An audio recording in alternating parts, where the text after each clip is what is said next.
One thing I've noticed as I take more pictures is there are things that inform my current photography from years ago that I'm not always aware of in the moment. But then as I'm editing a picture, I might see something that I never thought would influence me, but turns out it did. And that is what happened here. Now, to get the full story, you might want to, if you're on YouTube, you might want to go to the link below the video to the blog, because there's a picture that I linked to on the blog, which I took back in May of 2013. And I had my Nikon D200. Yep, that's right, a D200, and the same 50mm lens that I still use to this day. And I took a picture of it. It's very similar to this one. It's some leaves that were kind of withering in the fall. And at the time I took that original one in May, I was so proud of it, and rightfully so, especially for the experience and the gear I had at the time.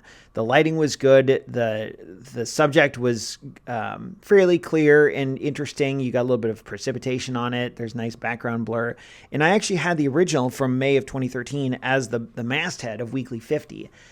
But over the years, there's a lot of things that I have learned that improve on that original. And so when I saw today's picture, when I saw this scene of this leaf, which I think it's a magnolia leaf, I'm not sure.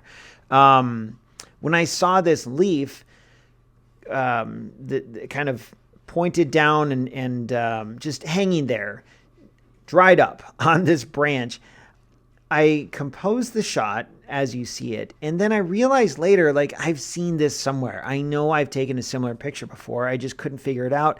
And yet there it is. Like, turns out my brain had the original in mind from over 10 years ago as I shot this one here. And I've actually improved on the original in a ton of ways. But the most important thing I did when I took this one is I paid attention to not just the subject, but everything else in the frame. And that's something that took me a long time to learn as I was growing as a photographer, and continue to. It's not just what you want the viewer to focus on, but what else is in the frame as well. And for the record, I didn't crop this. This is exactly as it was when I shot it. The leaf on the left is clear and in focus, and that's what draws your attention as the viewer. But then if you look to the right, there's this pair of leaves, and they fill that right side of the frame, but they don't intrude on the subject. So you have the leaf, and then the leaf kind of curling over the top. And then on the right-hand side, you have these two other leaves that occupy their own distinct space in the frame. They augment the image, and they don't distract from the main subject, but they add something else to the photo. And that duality here, where you have a clear subject and in the background you have just a little bit of added context so that there's more going on than just the subject initially. That is something that's taken me a long time to learn.